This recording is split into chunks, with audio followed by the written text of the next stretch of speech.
Father हैं, mother हैं, वो आपके लिए बहुत कुछ करते हैं, उतना कोई लाइफ में बंदा नहीं कर सकता, लेकिन उनकी भी एक लिमिट होती है, उस लिमिट के बाद कोई कुछ नहीं कर सकता।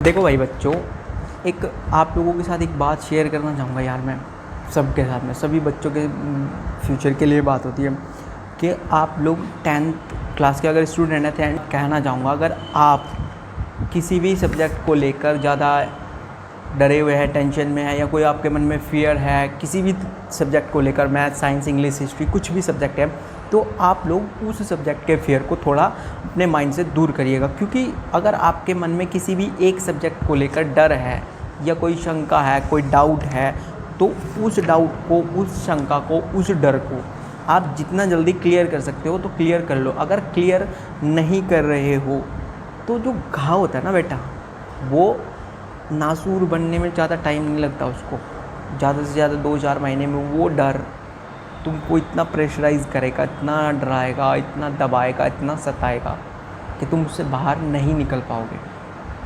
उससे बहुत ज़्यादा डरने लगोगे। और डर जब एक बार मन में आ गया, आपको कोई डाउट है, उस डाउट को क्लियर नहीं कर रहे हो, डाउट क्लियर नहीं हो पा रहा, कोई टीचर ने नहीं बताया, ट्यूशन टीचर ने नहीं बताया, स्कूल में नहीं बता पाए, या स्कूल में तुम्हारा डाउट जो है वो क्लियर नहीं हो पाया, तो वो डाउट आप लोगों के लिए बाद में जाकर बहुत बड़ा प्रॉब्लम क्रिएट करने वाला है। तो उन डाउट्स को क्लियर करते चलो। अपनी जो भी प्रॉब्लम है, किसी भी टाइप की प्रॉब्लम है, सब्जेक्ट से रिलेटेड है या किसी भी टॉपिक से रिलेटेड है, तो उसको थोड़ा दूर कर लो। तो चलो आज स्टार्ट करते हैं यहीं से। देखो, अगर आपको अच्छे मार्क्स की इच्छा हमेशा सभी को रहती है, मिनिमम जो 10th क्लास में पढ़ने का रूटीन होगा वो मिनिमम 3 आवर का होना ही चाहिए, ठीक है। 3 आवर से कम आप बिल्कुल भी कुछ नहीं कर पाओगे। अगर 3 आवर से कम की आपकी स्टडी है तो इस बात की मैं गारंटी देता हूँ कि आप लोग 50% तक ही रह जाओगे, 50% से ऊपर नहीं जा सकते। अगर 50% से अबव जाना है तो उसके लिए आपको मेहनत करनी पड़ेगी। और वो मेहनत किस तरीके से करोगे? एक स्मार्ट वर्क के तरीके से, स्मार्टेस्ट तरीका, बिल्कुल जो मतलब आप खुद के लिए ऐसा बना सको कि जो किसी ने किसी के लिए ना बनाया हो। कोई भी बंदा है वो अगर अपने लिए कोई भी स्मार्ट वर्क करना चाहे तो कर सकता है, किसी भी चीज़ को कितना भी अच्छा अपने लिए बनाना चाहे तो बना सकता है, अपनी चॉइस के अकॉर्डिंग। दूसरे की चॉइस के अकॉर्डिंग कोई कितना भी परफेक्ट करके दे देगा तो वो परफेक्ट नहीं कहेगा, वो उसमें किसी न किसी चीज़ में कोई ना कोई कमी निकाल देगा। तो बात करेंगे यहाँ।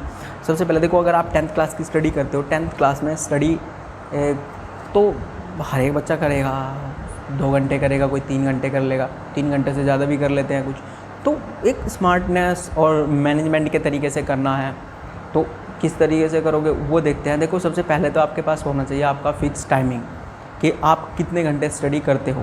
10th क्लास की अगर स्टडी की बात मैं करूँ तो 10th क्लास में मिनिमम 3 आवर आपको चाहिए ही चाहिए होंगे। कोई भी सब्जेक्ट मतलब आपके पास चाहे बेसिक मैथमेटिक्स हो चाहे स्टैंडर्ड मैथमेटिक्स हो, 3 घंटा मिनिमम होगा ही होगा, ठीक है। तो 3 घंटे का कम से कम मिनिमम 3 आवर का, मिनिमम से ऊपर आप जितने आवर का कर सकते हो, जितनी आपकी कैपेसिटी है उसके अकॉर्डिंग आप मैनेज करना ही होगा आपको, ठीक है। कर सकते हो उसको, ठीक। तो एक फ़िक्स टाइमिंग होगा, और फिक्स टाइमिंग भी इस तरीके का होगा कि आज आपने मान लो 3 घंटे पढ़ लिया, कल आपने 1 घंटा भी नहीं पढ़ा, उससे अगले दिन 1 घंटा पढ़ लिया, उससे नेक्स्ट डे फिर 3 घंटा कर दिया। ऐसा नहीं होगा, इस तरीके से काम नहीं चलने वाला है, ठीक है। तो 3 घंटा फिक्स है तो 3 घंटा फिक्स है, मतलब आंधी आए, तूफान आए, बारिश आए, कुछ भी आए, मुझे 3 घंटा पढ़ना ही है। फिक्स है मेरा, 3 घंटा मुझे करना ही करना है, चाहे आंधी आए, तूफान आए, कुछ भी आए। बुआ के लड़के की शादी, फूफा के लड़के की, किसी की भी शादी है, मुझे नहीं जाना, मुझे कुछ नहीं करना, मुझे अपनी स्टडी पे फोकस करना है, ठीक है। 1 साल अगर आप डेडिकेट होकर करोगे तो आपको रिज़ल्ट खुद ब खुद दिख जाएगा, क्या है, क्या मिला, क्या निकला उसमें से। फिर दूसरा, उसके बाद में सबसे ज़्यादा बात फिर होती है बुक्स की। बुक्स, बच्चे नोट्स के बारे में बात करते हैं। कोचिंग में जाते हो, ट्यूशन्स में जाते हो, या स्कूल के आपके जो नोट्स बनाते हैं आपके टीचर, वो सबका कचरा इकट्ठा हो जाता है। यार इस टीचर ने तो ये डेफिनेशन ऐसे लिखा दी, यार स्कूल में टीचर ने डेफिनेशन ऐसे लिखाई थी, और ट्यूशन टीचर ने ऐसे लिखा दी, और यार मेरी दीदी ऐसे बोल रही थी, मेरे भैया ऐसे बोल रहे थे, ये डेफिनेशन क्या करूँ मैं, उलझ जाओगे। अगर कभी भी आप किसी भी सब्जेक्ट के 2, 3 या 4 तरीके से बुक्स से या नोट्स से कलेक्शन कर लेते हो तो वो आपके माइंड को डिस्टर्ब करेगा। ज़्यादा चीज़ों पे मतलब ज़्यादा बुक्स पे फोकस नहीं को NCERTs फॉलो करनी है। आपके कोचिंग या स्कूल के नोट्स दोनों में से एक चूज़ करके उसको फॉलो करते जाओ सिंपली। और दूसरा, प्रीवियस ईयर के जो पेपर होंगे आपके वो आपको फॉलो करने होंगे, ठीक है। प्रीवियस ईयर के 10 ईयर के पेपर ले लो या 20 ईयर के पेपर ले लो। अगर आप 10 ईयर के पेपर भी करते हो तो मिनिमम आप लोगों को उसमें से 90% का जो मटेरियल होगा वो मिल ही जाएगा, क्योंकि जो क्वेश्चन होता है 10th क्लास का बोर्ड एग्ज़ाम होगा वो क्वेश्चन ज़्यादातर रिपीटेड होते हैं, ठीक है। सिर्फ एक पर्टिकुलर ऑथर को उठा लो या किसी ऑथर की बुक को ले लो या किसी कोचिंग इंस्टीट्यूट के जहाँ आप कोचिंग कर रहे हो, ऑनलाइन कोचिंग क्लास ले रहे हो या ऑफलाइन कहीं पे भी आप कोचिंग करते हो, आपके एडोस में जो भी है आप, ठीक है, उसके उन टीचर्स के जो नोट होंगे वो आप प्रेफर कर सकते हो, ठीक है। मतलब फोकस करके एक सब्जेक्ट को 1 या 2 बुक में से ही आपको पूरा पढ़ लेना है, ठीक है, ज़्यादा नहीं करना है, ठीक है। मेरे एक्सपीरियंस के अकॉर्डिंग तो NCERT प्लस 10 ईयर के जो आपके एग्ज़ाम पेपर होते हैं वो फॉलो करने चाहिए, उनमें से आपको सब कुछ मिल जाता है, ठीक है। तीसरी बात आती है आपके पास कंसेप्ट की, ठीक है। कंसेप्ट के बारे में भी मैंने अभी डिस्कशन किया था थोड़ा सा। कंसेप्ट को अगर आप क्लियर करके चलोगे, बुक में करना, फोकस करना है कंसेप्ट पे। कंसेप्ट क्या है आपका, मान लो आप लोगों का फिजिक्स के से ही करते हैं, मान लो इलेक्ट्रिसिटी का कंसेप्ट है। इलेक्ट्रिसिटी की बहुत सारी डेफिनेशन अलग अलग बुक में अलग अलग हो सकती हैं, ठीक है।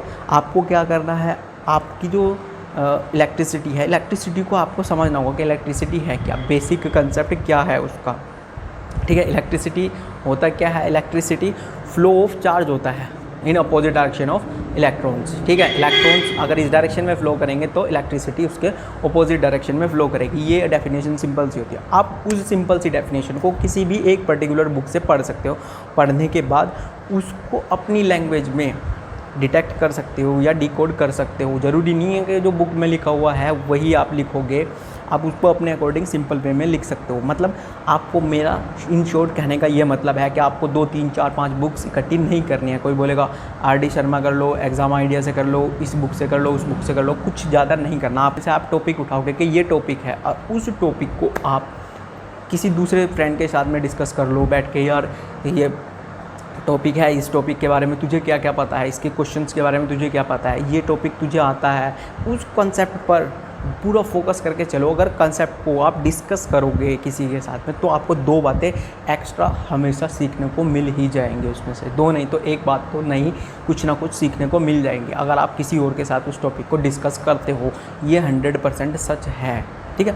दूसरी बात, फिर आप रिवाइज रेगुलर करोगे, ठीक है, रिवीजन रेगुलर करोगे। मान लो आपने फिजिक्स को उठाया, केमिस्ट्री को या मैथमेटिक्स को उठा लो। मैथमेटिक्स के किसी भी सब्जेक्ट को आपने 2 दिन में एक चैप्टर को रिवाइज़ कर दिया या 3 दिन में कर दिया, सपोज करो 3 दिन में एक चैप्टर को रिवाइज़ कर दिया। आपके टीचर ने, अब कोचिंग जा रहे हो, कोचिंग में आपके टीचर ने 3 चैप्टर से पहले फिनिश कर दिए, वो 4th चैप्टर पे हैं। 4th चैप्टर को करने में मान लो 8 से 10 दिन लगे हैं कोचिंग क्लास में, ठीक है, 8 से 10 दिन वहाँ लग रहे हैं, ठीक है। तो उससे पहले जो लास्ट वीक में आप लोगों ने मैथ्स के जो भी टॉपिक या जो भी कंसेप्ट आपने किए थे या जो चैप्टर कंप्लीट कर लिए थे उनको डे बाय डे रिवाइज़ करते रहो। एक वीक में अगर आपने 2 चैप्टर कंप्लीट कर लिए तो उन चैप्टर को 1 वीक के बाद दोबारा से रेगुलर रिवाइज़ कर दो, ठीक है। तीसरी बात, दूसरों को पढ़ाओ, ठीक है। दूसरों को पढ़ाने से बहुत ज़्यादा आपकी जो नॉलेज होगी वो बढ़ेगी और जो आपकी प्रैक्टिस होगी वो 100% परफेक्ट हो जाएगी, ठीक है। दूसरों को पढ़ाने में क्या होगा कि अगर आपको कोई आपका टॉपिक क्लियर नहीं है, आप उसे रीड आउट करो अच्छे से। आपने रीड आउट कर लिया, आपका एक बार रिवीजन तब हुआ, ठीक है। जब आप दूसरे को पढ़ाओगे या बताओगे उस टॉपिक के बारे में, उस टॉपिक के बारे में सारी चीज़ बिल्कुल एज ए नॉर्मल, ये नहीं कि फास्ट टाइम में आया हुरु करा और भाग गए, वो नहीं। बिल्कुल आराम से आओ, बैठो, उस टॉपिक को समझाओ किसी को, ठीक है। तो उससे आपका डबल रिवीजन हो जाएगा, ठीक है, और टाइम भी कम कंज्यूम होगा उसमें। फिर उसके बाद खुद के नोट्स बनाओ। नेक्स्ट जो बात है वो है खुद के नोट्स बनाना। खुद के नोट्स बनाओगे, खुद के नोट्स बनाने से क्या मतलब है कि अगर आप NCERT रीड कर रहे हो या NCERT पढ़ रहे हो या आपने ट्यूशन टीचर से नोट बनाए हुए हैं, ठीक है, 2 आपके पास नोट के सोर्स हैं, एक NCERT बुक है और दूसरा ट्यूशन टीचर के जो नोट्स हैं वो। अब उन नोट्स में से या उस NCERT बुक से आपको सिर्फ वो टॉपिक नोट्स में बनाने हैं अपने, जो मोस्ट एंड मोस्ट इम्पोर्टेंट होंगे। मतलब एक चैप्टर उठा लो, एक चैप्टर के आपको अगर लग रहा है इस चैप्टर में 10 टॉपिक है, उन 10 टॉपिक में से जो इम्पोर्टेंट टॉपिक आपको लग रहे हैं कि हाँ 10 में से ये 6 टॉपिक बिल्कुल इम्पोर्टेंट हैं, ठीक है, वो आप अपने नोट्स में बनाते जाओ। ठीक है, आपको क्या फ़ायदा होगा उस चीज़ का, जब आप फाइनल एग्ज़ाम पे अपना रिवीजन करोगे या मतलब अपनी प्रिपरेशन कर रहे होगे, फाइनल प्रिपरेशन कर रहे होगे, तो उस टाइम पे उन नोट्स का बहुत बेनिफिट मिलने वाला है आपको, क्योंकि आपने पहले ही वो चीज़ बना ली जो बोर्ड में आने वाली थी, या जो इम्पोर्टेंट टॉपिक थे वो आप लोग वहाँ प्रिपेयर कर चुके थे। ठीक है, नंबर लास्ट बात आपके पास, आप अपने सारे डिस्ट्रैक्शन रिमूव करो। ठीक है, डिस्ट्रैक्शन रिमूव करने का मतलब क्या है कि आपके आसपास जो भी हो रहा है, जो आपको डिस्टर्ब करता है, जो भी चीज़ हो चाहे, ठीक है, उसको हटा दो। अब ये मत बोलना कि मम्मी डिस्टर्ब करती है, पापा डिस्टर्ब करते हैं, उनको ही हटा दूँगा,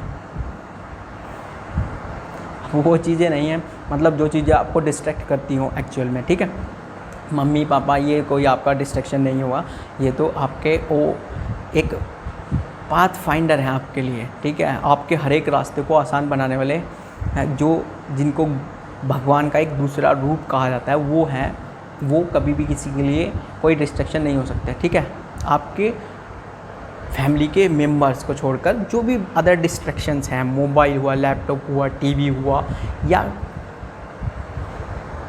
वो समझ गए होगे मैं कहना क्या चाहता हूँ, लड़कियों के लिए वो और लड़कों के लिए वो, दोनों के लिए वो, ठीक है, उसको छोड़ दो। ठीक है, वो कितना भी आपको अट्रैक्ट करने की कोशिश करे, कितना भी लुभाने की कोशिश करे, उन सब चीज़ों को निकाल के साइड में रख दो कि भाई अभी मैं नहीं मिल पाऊँगा, 1 साल के बाद मिलेंगे, एग्ज़ाम के बाद मिलेंगे, अभी मेरा कुछ चल रहा है, किसी और के साथ अफेयर नहीं करना है।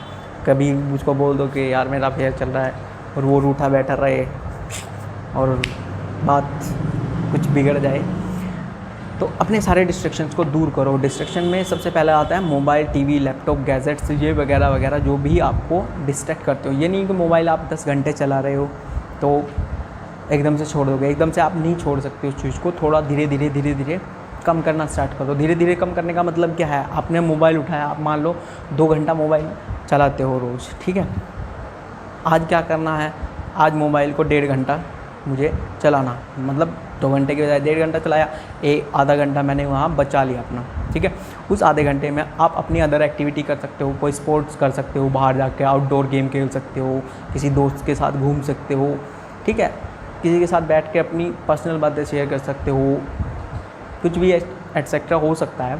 ठीक है, मतलब जहाँ जिससे आपका माइंड का जो बोझ है थोड़ा वो कम हो जाए, ठीक, वो करना है। ठीक, और जितना टाइम आप सोशल मीडिया को देते हो, सोशल मीडिया पे देने से कुछ नहीं होने वाला। ठीक है, सोशल मीडिया क्या है, वो आज है, कल हो सकता है टिकटॉक की तरह बैन हो जाए, तो कुछ नहीं पता उस चीज़ का। लेकिन आपके जो फिज़िकल रिलेशन है दूसरों के साथ में, वो आपके ज़्यादा बेटर होंगे, वो आपके ज़्यादा काम आ जाएंगे more than social media. Social media में फेसबुक हुआ, इंस्टा हुआ, ट्विटर, हैगो पैगो, जो भी आपके हैं, उनसे थोड़ा, आपकी एज ही टीनेज है यार, इस एज में तो बहुत कम अट्रैक्शन होता है इन चीज़ों से, लेकिन आज की जनरेशन कुछ चेंज है, फ़र्क है। तो ये सब चीज़ें आपको करनी है। इन चीज़ों को जब आप करने लगोगे, आपको मैं ये बात बताता हूँ, कोई आपको कुछ करके नहीं देगा, सब आएंगे, बोलेंगे, ऐसे ऐसे करेंगे, चले जाएंगे। भाई कोई भी बंदा है, मैं हूँ, आपके फादर हैं, आपके फादर तो बहुत कुछ करेंगे यार, हम तो कुछ नहीं कर सकते, हम तो सिर्फ आपको बैठ के यहाँ कुछ बता सकेंगे, लेकिन आपके जो फादर हैं, मदर हैं, वो आपके लिए बहुत कुछ करते हैं, उतना कोई लाइफ में बंदा नहीं कर सकता, लेकिन उनकी भी एक लिमिट होती है, उस लिमिट के बाद कोई कुछ नहीं कर सकता है। तो करना आपको है, सब कुछ तैयारी प्रिपरेशन के साथ करो और जी लगा के मेहनत करके करो, देखना सक्सेस ज़रूर मिलेगी, ये डेफिनेटली बिल्कुल सच है।